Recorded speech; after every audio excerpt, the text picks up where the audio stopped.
Hello everyone, and welcome back. It's been a while since I did any build guides for Path of Exile due to some health issues. But finally, I have some free time, and here I am, playing again, back with another build guide for Expedition League. This time, we are going to be looking into the DPS powerhouse of Ice Shard Deadeye, a build inspired by Fastest Fox channel. While mine is nowhere near min-max to his version, but recently he did make a full unique version of it, and that is way too expensive because some of the uniques used in that video are extremely rare due to some of the corruption mods on them. Not to mention they're extremely expensive. And there is also a Watcher's Eye that costs like double the exalts of the whole build that I did. But with that said, I did fill in the gaps for the DPS with this. With the new support gem Focus Ballista, the build is now very reliable to play even on low end budget. And the footage that you see are played on a 5 link skills and low level gems. We also don't have any awakened gems either. So at the moment, the build is capable of handling up to T13 maps with no difficulties whatsoever. I did do some T14 and 15s, but they just take a bit more time than the lower end maps. Although clearing is fine even on higher tier maps, but the boss damage is slightly lower due to not having 6 link skills. So going beyond will require some more investment, mainly the 6 link bow and 6 link body armors. The build is playable as early as you get 3 unique items, which make the total cost of the build to start at around 100 chaos, if not less. So, with this said, let's dive into some of the details and some of the build defining items. Most of these items are going to be unique again because this build thrives on a lot of mechanics. So let's look into the gear, gem setups, and passive tree, as well as some of the flasks. Okay, now that we are in my hideout, and let's go over the gear setup, as well as the gem setups, flasks, ascendancy, and passive tree real quick, as well as the mandatory unique items needed for the build to function and start.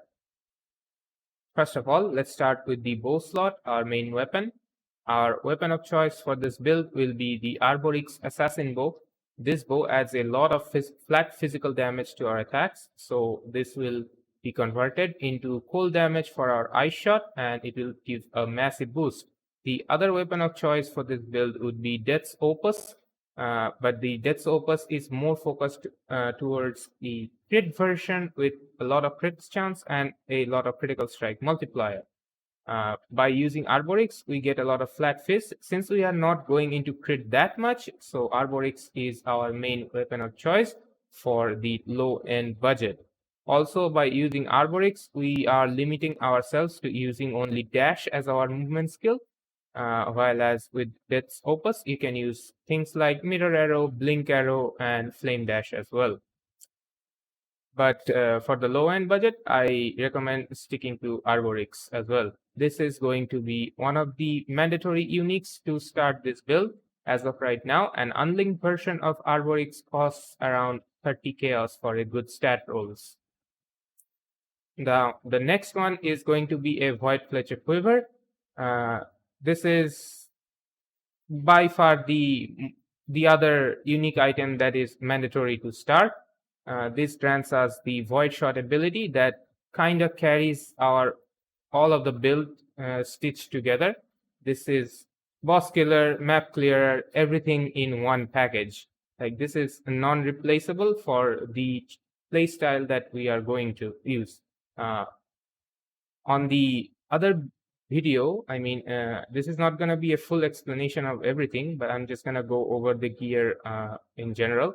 I will make another video with a full explanation on every piece of gear, and I will explain why you want to use Void Fletcher in there, as well as other corruptions that you can look for.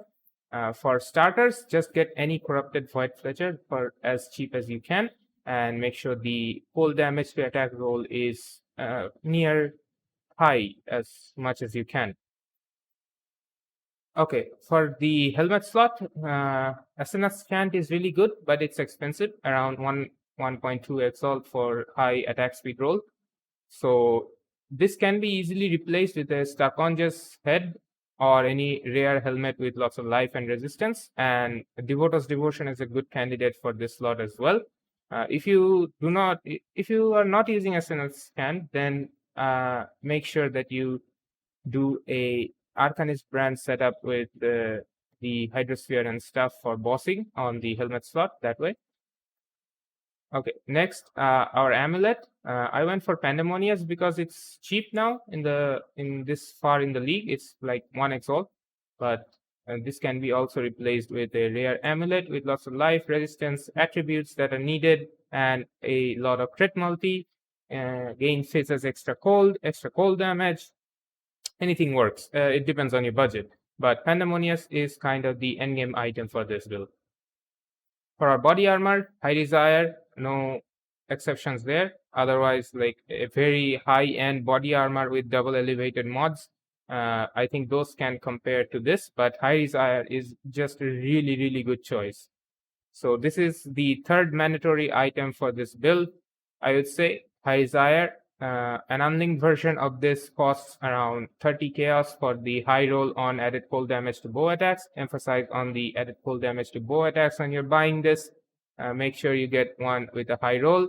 Get one unlinked, make it 5 link, get same for bow, and then you are good to go. With these 3 pieces, the bow, the quiver, and the armor, the build is ready to rule. All right.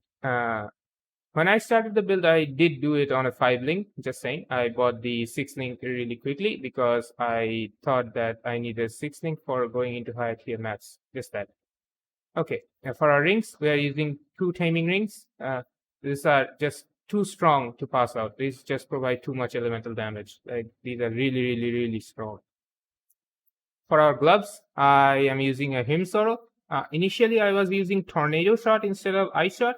So I bought the Himsoro with Attack Crit Corruption. But with the Ice Shot version of the build, you can easily replace this with a rare gloves with lots of life and resistances. Some unique options for this would be Tomb Fist with a murderous eye jewel, I think, that that gives the ability to intimidate enemies with a 10% chance on hit. That's another big boost to damage if you can get it. If you can get a Tomb Fist with a curse on hit corruption with elemental weakness, that would be ideal, but those are really, really expensive as well. For our belt and boots, these are going to be rare with lots of life and resistances. For our belt, if you can get a open prefix after getting a lot of life, like get like 120 plus life with the T1 resistances, and if you can get that with an open prefix, you can craft elemental damage with attacks, and Stygian Vice would be the best on that same attributes. For our boot slot, you can go with a rare boot with life resistances, like I am doing here right now.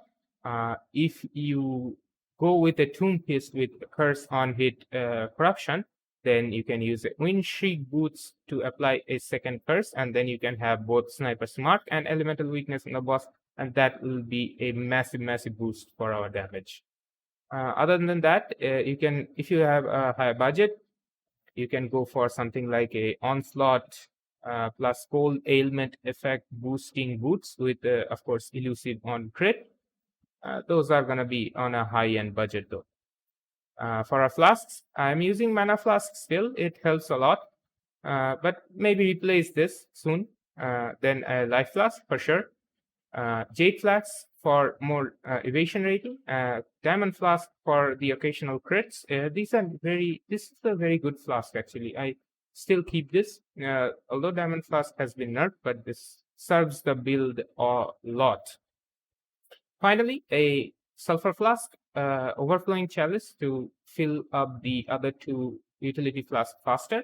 You can replace this with a Quicksilver Flask if you want to.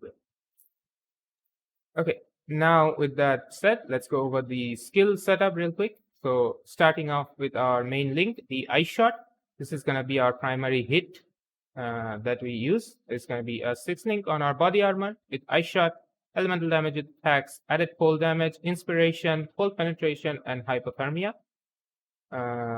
I tried Mirage Archer, but it's unnecessary. Hypothermia provides a lot more damage actually, but you can use Mirage Archer for more clear if you want to. For our bow, the other setup, the other Ice Shot Ballista setup, we're going with Ice Shot, then Ballista Totem, Multi Totem for extra totems, and then Barrage support, and of course Focus Ballista. This solves our single target boss damage as well. Oh, I forgot to mention on the main link, Awakened version of all these gems are super good, but they're also super expensive as well. Okay, on our helmet, we have our Asena's Chance setup with Hydrosphere, Sniper's Mark, and Creeping Frost linked to Bone Chill. This provides a Bone Chill effect on the bosses, so they take a lot more extra cold damage. If you don't have an SNS chant, make sure that you use a Arcanist brand with Hydrosphere and Sniper's Mark in it. You can link Bone Chill in there as well. Hydrosphere will apply Bone Chill effect if you don't have an SNS chant though. For our auras, we are using Hatred, Herald of Ice, and Precision. If you have a level 3 or level 4 Enlighten, you can link all of the auras with Enlighten, and then you can save like 4 points on the passive tree. That's really helpful. And also using a Portal Gem, and then a Cast on Damage Taken, Immortal Call, and finally a Summon Lightning Golem for attack and cast speed. You can use the Ice Golem as well for more crit chance and accuracy though. Okay, that concludes the gem setup for the build. Next up, the passive tree. We are a Ranger, Deadeye. We start off from the Ranger tree. Make sure you grab all the life nodes over here because life nodes are really sparse in the build. We don't path through a lot of life. And then we go over here with a Lethal Pride Timeless Jewel. If you want to skip this, you can very much. You then don't have to take this. The main reason we take this Lethal Pride over here to get some 5% chance to deal double damage on nodes. I only got one over here, so that's a bad luck. So if you can search the TFT for more of these Lethal Pride types of jewel. Other than that, we grab Wind Dancer, we grab Point Blank, and we grab a socket over here for Watcher's Eye mod. I got this really late into the build. When I got this, I don't think the build footages were recorded with this Watcher's Eye. But if you're gonna go for a Watcher's Eye, go for Hatred mods. Best would be Damage Penetrates, Cold Resistance. Other than that, Crit Chance is not necessary. Added Cold Damage is good. If you can get a Precision mod with added Cold Damage on Hatred, and of course the attack speed on Precision, or gain a flask charge with Critical Strikes on Precision, that would be good, but they're expensive, as again. Other than that, we have a Lionized Fall. This is not mandatory for the build, but it is extremely helpful and kind of goes into the mandatory treats to get all these claw nodes transformed into bow nodes. They provide so much leech on life and mana that they're really strong. Other than that, we grab Blood Dancer and then we grab Charisma. I was talking about these 4 points. If you have a level 4 Enlighten, you can skip these and then you can get a small cluster setup down on this side of the tree. Other than that, we travel to the Assassin nodes for a lot of stats like Intelligence, a lot of Intelligence over here. Other than Life, Crit Multi, Crit Chance, and all that good stuff. And that is mostly the passive tree, very straightforward, compact on the right side of the whole passive tree. And for the Ascendancy, we are a Deadeye. I didn't do my 4th lab yet, so it's only 3. But for the 1st and 2nd lab, you want Ricochet and Endless Munition so that you can drop your lesser or greater multiple projectile from your main skill. And you can use another DPS gem out there. Chaining is really strong. And this is kind of mandatory. And then Tailwind, of course, for Tailwind. This is like the bread and butter for the Deadeye. So that is gonna be it for the build. I will see you on the next video where I do full explanation of the whole build. And of course, I will recommend every rare piece of the gear and explain this build in a more detailed fashion. So watch out for that in like 2 or 3 days. And with that, I'm going to end the video right here. And you guys stay safe out there, exiles, and have fun with the league.